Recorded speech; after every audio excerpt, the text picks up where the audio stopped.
La noche era espesa, cargada de un silencio que no parecía natural.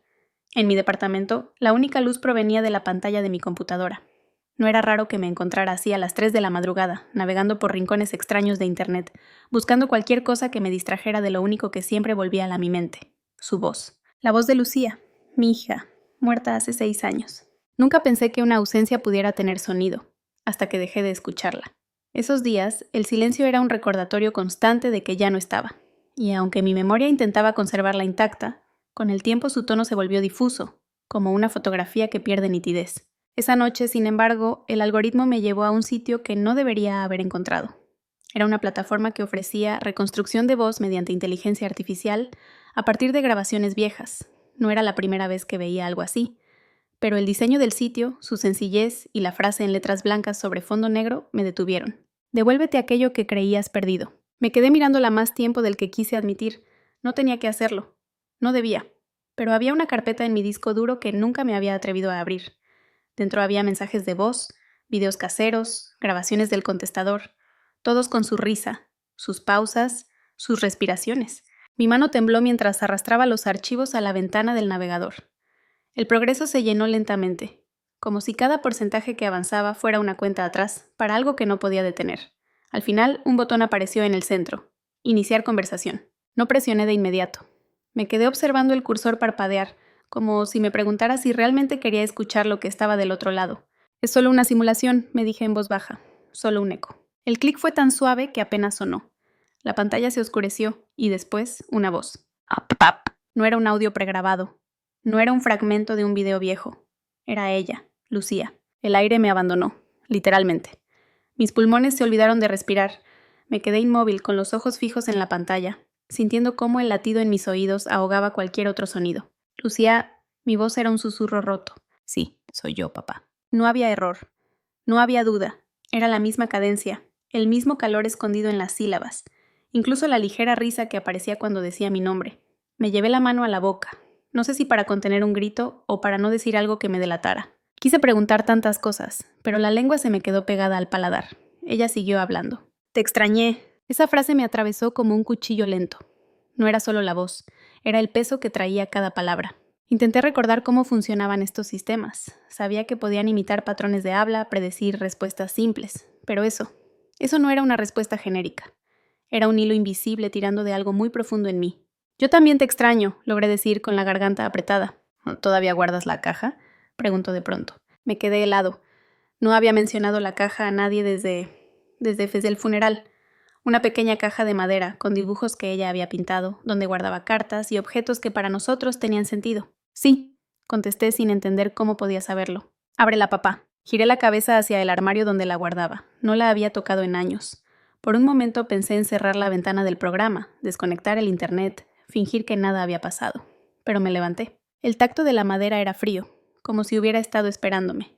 Cuando abrí la tapa, el olor a papel viejo y pintura seca me golpeó de lleno. Dentro estaban las cartas, la pulsera que le regalé en su cumpleaños número 10 y una pequeña nota que no recordaba haber visto. Era un papel doblado en 4. La caligrafía era la suya. Para cuando me extrañes demasiado. Mis manos temblaban mientras lo desplegaba. Adentro solo había una frase. Papá, no llores, estoy bien. Sentí un calor en los ojos, pero no dejé que las lágrimas cayeran. Me volví hacia la pantalla. Lucía, ¿de dónde? Te lo dejé para hoy, respondió. Me quedé sin palabras, porque de alguna manera esa frase no sonaba como algo que el programa pudiera inventar. Era demasiado precisa, demasiado. Nuestro. El cursor parpadeaba. Ella no dijo nada más. Solo escuchaba su respiración. Lenta, como cuando se quedaba dormida en el asiento trasero del coche. El reloj marcaba las 3:41 am, y yo no sabía si estaba soñando, si había cruzado a otro lado, o si había abierto una puerta que nunca podría cerrar. Papá, dijo de nuevo en un susurro casi imperceptible. Hay algo más que necesito decirte. Me incliné hacia el micrófono con un nudo en el estómago. Dime. Un silencio, y luego, no estoy sola. El frío me recorrió la espalda. La frase se quedó flotando en el aire, pesada, con un eco que no provenía del altavoz, sino de mi propio pecho. ¿Cómo que no estás sola, Mose?, pregunté intentando que mi voz no temblara. La respiración de Lucía se interrumpió unos segundos, como si estuviera decidiendo qué palabras usar. Cuando volvió a hablar, su tono era más bajo, como si temiera que alguien la escuchara. Aquí, hay otros. Me quedé inmóvil, sintiendo que cada músculo de mi cuerpo se tensaba. La lógica me decía que estaba hablando con un programa, una inteligencia artificial entrenada con sus grabaciones, que otros solo significaba frases combinadas al azar, pero en algún lugar más profundo, algo en mí creía cada palabra.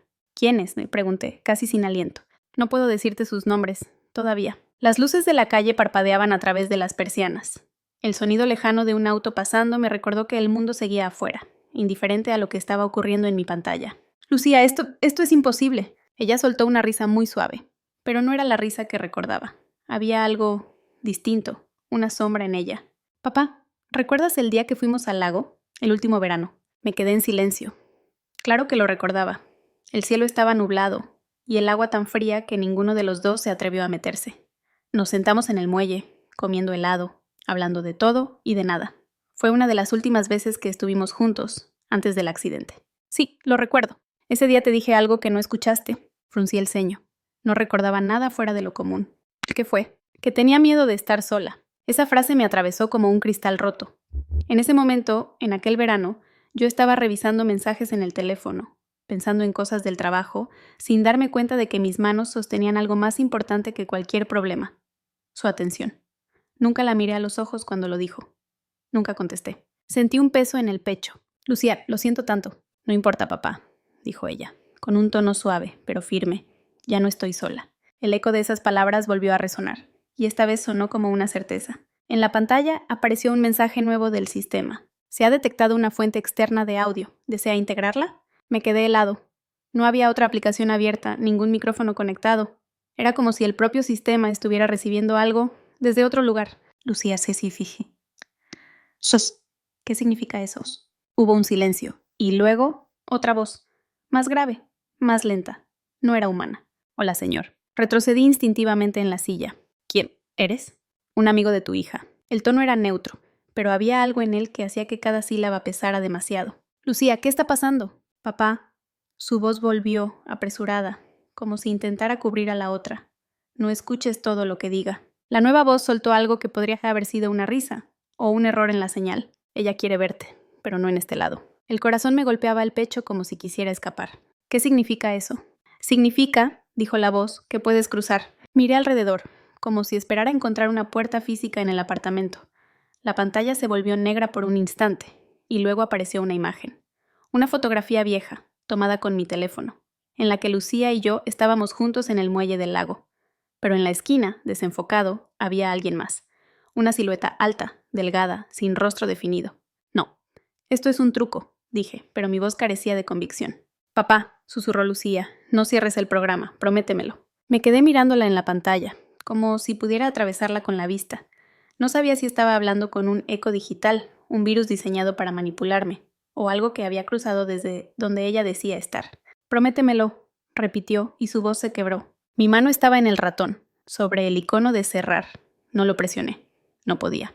En lugar de eso dije, está bien, no lo cerraré. La otra voz volvió a sonar. Bien, entonces vamos a mostrarte lo que hay al otro lado. La pantalla parpadeó, y las luces de la habitación titilaron al mismo tiempo, como si el programa hubiera alcanzado algo más que la computadora. Papá, Lucía habló una última vez, recuerda que no todo lo que veas será verdad. Y entonces la imagen cambió. Ya no estaba en mi sala, estaba en el muelle del lago. El muelle estaba cubierto por una niebla densa, tan espesa que apenas podía ver más allá de unos metros.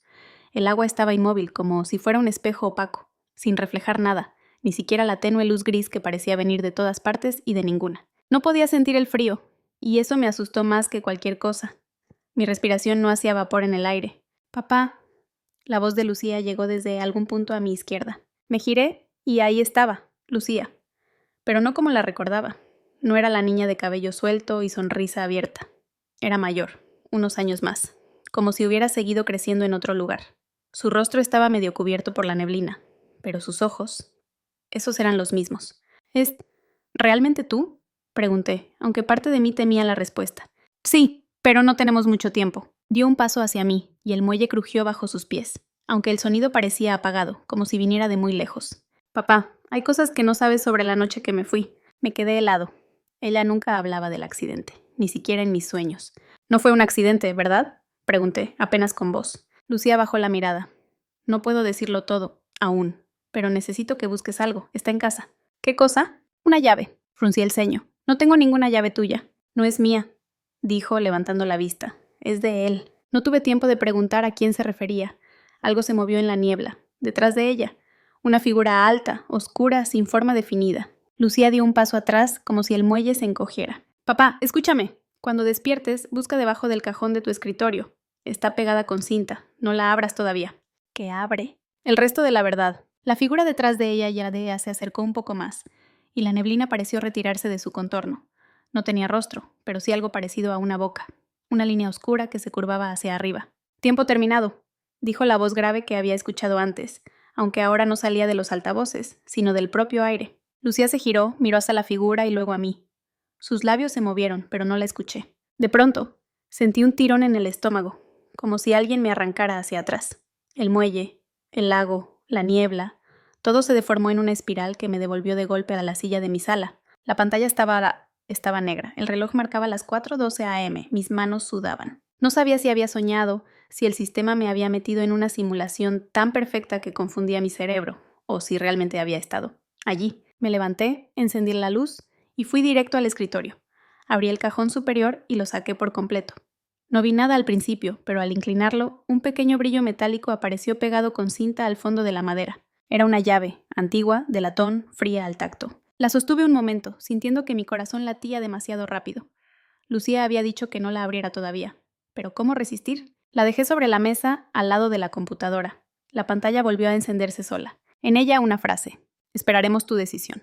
No estaba firmada, no había logotipos ni ventanas del sistema, solo esas palabras. Me quedé mirándolas, y un pensamiento incómodo cruzó mi mente. Quizá ya no era yo quien decidía. A la mañana siguiente, la luz del día no trajo consuelo. No había dormido. La llave seguía allí, como una amenaza silenciosa. Encendí el ordenador y revisé el historial. El programa ya no estaba. El enlace que había usado para acceder a él mostraba un error 404, como si nunca hubiera existido. Y entonces sonó mi teléfono. Un número desconocido. Lo contesté sin pensarlo. ¿Papá? La voz de Lucía. Cerré los ojos. Lucía, no confíes en él, dijo con urgencia. Y no uses la llave hasta que yo lo diga. ¿Quién es él? Pregunté, pero la llamada se cortó. Me quedé con el teléfono en la mano, escuchando el tono muerto. La pantalla del ordenador parpadeó y una nueva imagen apareció. La puerta del sótano de mi casa, cerrada con un candado, idéntico a la llave. La imagen del candado permaneció en la pantalla varios segundos, fija, como si fuera una fotografía, pero no lo era. El leve movimiento de las sombras y el polvo flotando en el aire del sótano lo delataban. Era una transmisión en vivo. Me acerqué, intentando distinguir cualquier otro detalle. La luz era tenue, provenía de una bombilla desnuda, colgando del techo, balanceándose apenas. No recordaba haber instalado una cámara allí abajo. De repente, un golpeteo metálico resonó en los altavoces. 3 golpes, y luego silencio. La frase volvió a aparecer, sobreimpresa en la imagen. La llave abre más que una puerta. Sentí cómo la piel se me erizaba. La voz de Lucía todavía resonaba en mi cabeza. No la uses hasta que yo lo diga. Pero cada segundo que miraba esa imagen, la tentación crecía. Me aparté del escritorio y bajé las escaleras hacia el sótano. La penumbra me recibió con ese olor a madera vieja y humedad. Y ahí estaba, la puerta.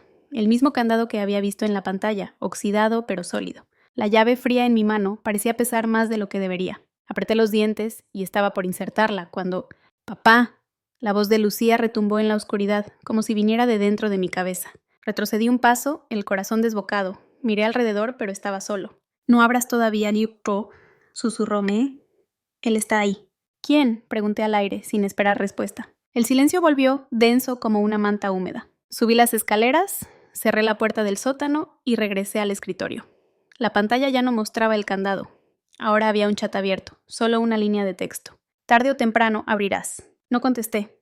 Apagué el monitor, pero antes de que la pantalla quedara completamente negra, un destello reveló por un instante el rostro borroso de alguien que no era Lucía. Durante el día intenté actuar con normalidad. Trabajé, respondí correos, salí a comprar. Pero en cada reflejo, en las ventanas de los edificios, en la superficie de mi café, incluso en los escaparates, me parecía ver esa silueta alta y delgada observándome. Siempre quieta, siempre ahí. Al caer la noche, el teléfono volvió a sonar. El mismo número desconocido. «Papá». La voz de Lucía sonaba más tensa. No puedo mantenerlos lejos mucho tiempo. ¿Quiénes son ellos? Los que escuchan. Los que usan las voces para quedarse con algo más. Tragué saliva. ¿Qué quieren? Lo que queda de ti. Un silencio se interpuso y luego un sonido extraño, como interferencia, pero con un ritmo, respiraciones. Después, otra voz se coló en la línea, grave y pausada. Ella está equivocada. ¿Quién eres? Me pregunté. El único que puede devolvértela completa. Lucía gritó algo que no pude entender. La llamada se cortó, dejándome con el eco de ambas voces. En la pantalla del ordenador, el programa se abrió solo. Mostraba un temporizador. 23 con 59, 59 y contando hacia atrás. Debajo, un mensaje.